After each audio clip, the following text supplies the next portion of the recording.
Hello guys, welcome to the channel. Today I want to show my 1986 Mazda B2000 that I converted to fuel injection. So here's my little mini truck. It's 1986 Mazda B2000. I'll show you guys the exterior first. I think this side looks better, other than it has, it has some dings right here, right there. Let me get a good angle. Yeah, I think it was originally a California truck, and it has like zero rust. It's amazing. Hopefully I can get a good shot from underneath the truck. It's not for sale, I'm just showing it to you guys. So yeah, I bought it from auction, and I paid around $500 something delivered to my house. It was in the auction was in Eugene, Oregon, and I live in Portland, so I had it towed to my house, and it was starting, but it would not run, and didn't have a battery, and it was really dirty. The interior was not bad. It was a little rough. And as you can see, it's not perfect right now. It has a big old dent right there, and it has little things. There's a crack and turn signal thingy. When I got it, someone I guess hit something, so this part of the bumper was off, and it was laying in the bed of the truck, and this was bent in more, so I kind of bent it out. The rear tires were bald completely, and it was out of alignment really badly. So that's why I got it pretty cheap. What is this? Some foam, I guess, when I was washing the truck. It didn't come with a bed liner, but the bed itself was in really good condition. There was pretty much no rust. I mean, there's no rust underneath. So let's check out the interior of the truck.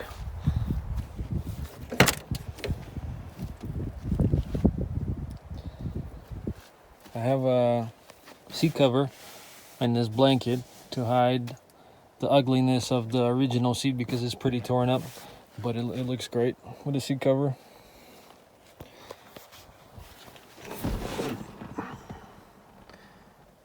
And the interior is really nice now that I worked on it. These door panels, everything's intact. So I fixed this light, was broken. I replaced the speedo cluster, or the instrument cluster, because it didn't have the RPM gauge. It only had the speedometer. So these are actually the original miles. I had to roll it back. I know it kind of sounds shady, but that's what I did to get the RPM on this thing. And it also came with the, well, I guess I'll show you when I start the car, but it also has a clock right there that works. I think this speedometer gauge came from extended cab, and extended cab has a different fuel tank, so the fuel gauge is not super accurate. And when the truck is completely full, it shows about 90% full on the gauge, which works for me. It still works, and I can tell when I need gas, it works well. I got this clock as well from Pig and Pool. It didn't come originally on this truck, but everything else is original. And I have a Pioneer stereo, but I also had stock stereo that I sold. But I wanted something more modern with aux cable and CD player, because the other one was just a tape player and AM/FM radio. So yeah, it looks really nice. The carpet, I took out the seat and floor mats, and I completely washed the carpet because it was all stained from soda and candy and stuff, and it was pretty sticky. And I also put, I guess, soundproofing, or how you call it, sound. You know what I'm talking about. The things you put in the door behind the door panels. because it's pretty noisy driving in this truck on the highway. It's pretty minimalistic. Yeah. When I got it, this plastic piece that holds the radio was missing, so I got a gray one from a junkyard and I painted it brown. And the paint was not, it's not the best match for it, so it looks a little funky. Yeah. Still have the original manual. Sorry, there's a bunch of crap in here, but I have original owner's manual and some paperwork from dealership, which is really cool. And I don't want to show this person's name, but you can see, I guess you can see his name, but you can't see his address, but it came from California. What else I can show you that's cool? I think this is a stereo manual. I'm not sure. Something else. I don't even know what this stuff is. Yeah, there's some information for new Mazda vehicles, blah, blah, blah. Some warranty information. I like to keep this stuff. It's kind of cool. All right, let me put it back together. Kind of like a review of this truck. So I can tell you, well, these are the only cup holders that this truck comes with a bench seat, and they kind of suck, They're not really deep, so you can only use it when you're standing still and not driving. So I got this thingy. I got it from junkyard for like $1 or $2. They, for things like steering wheel cover or that, they don't really care. They'll just sell it for you for like $1. Yeah.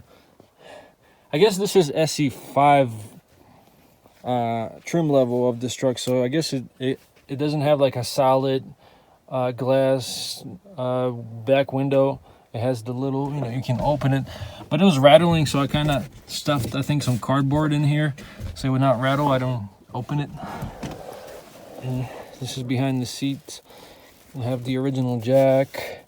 I had this wrench to lower the spare tire, and it came with this cool leather holder. I don't know if it's from Mazda dealer from 1986, but it looks really cool. And I put a bunch of stuff in here. I keep jump cables and things like that in here. My steering wheel lock, and yeah. Here's the door panel again. These were broken when I got it, so I got used ones from junkyard, and this was torn up. On the other side, I think it's not torn up, but this is driver's side, so I guess it gets used the most. And it came with I think aftermarket sort of little tray for your stuff, but it was really nasty. It was really sticky, and it was broken in places, so I just took it out and I put the screws that held it back in there. But everything works. Mirrors, has manual mirrors. I mean windows, not mirrors. These are the mirrors. They kind of suck, but you get used to them. What else? This truck has 4 speakers, and there's one here, one on the other side, and 2 behind the seat, as you can see right there. And this truck, they had like a metal block off plate in here, but I guess you could get speakers here from the dealer. I installed these speakers myself, and I bought this I guess speaker cover from eBay for like $10 and $20. But yeah, let's look under the hood.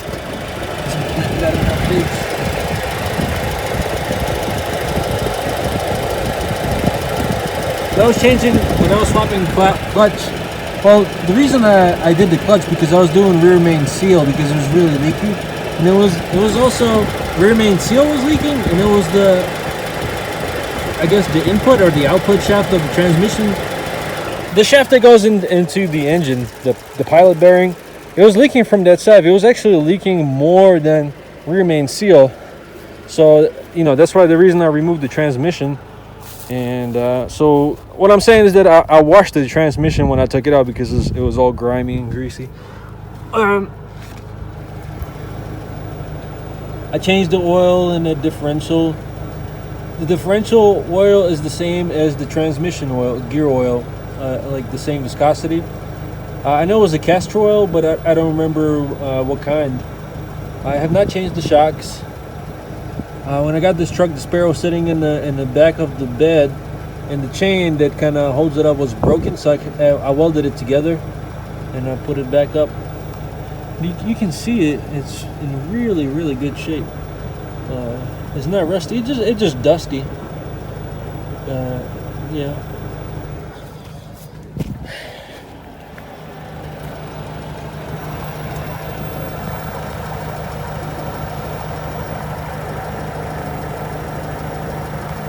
And one issue that I had that started when I changed the clutch is that the transmission started making noise, like I had a bad throwout bearing or something like that. But it was not making that noise before, and I put a new pilot bearing and I put a new throwout bearing, and I use pretty nice, like not super expensive clutch, but a name brand clutch. So I don't know. When I press the clutch in, the noise goes away.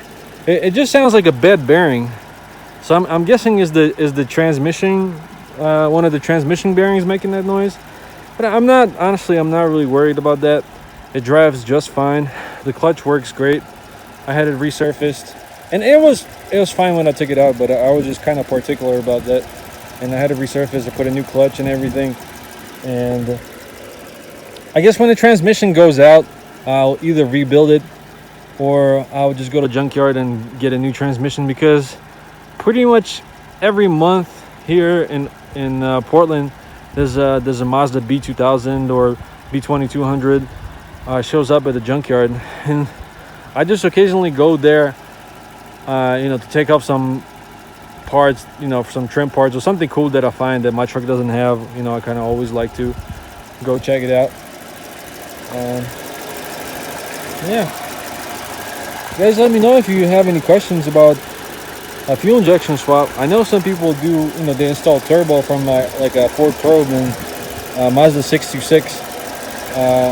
But I think that's a little bit above my skill level, because you have to wire in the computer, the engine brain or engine computer into the harness with Mazda, and then you probably have to do some tinkering, some custom work to make it work.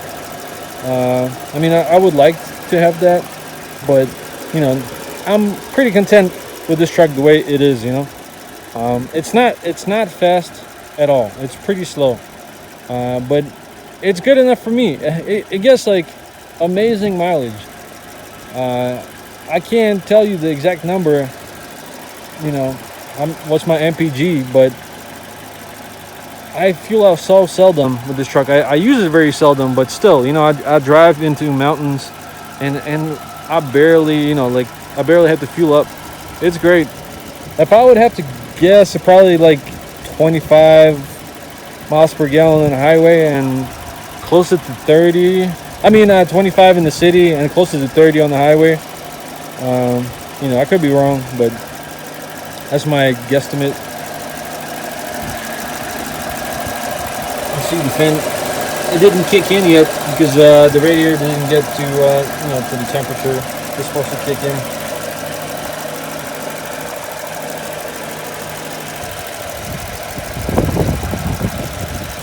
Video, let me know if you have any questions about your Mazda. I'm not super savvy mechanic, and I'm not really good at troubleshooting. When people ask me, it's like, oh my god, my engine won't start, can you help me to diagnose it? I know a little bit, but not a lot. Or when people ask me why my truck doesn't go in second or third gear, or it's stuck in gear, you can look that stuff on the internet. But if you have some questions about the stuff I did, like changing the clutch, or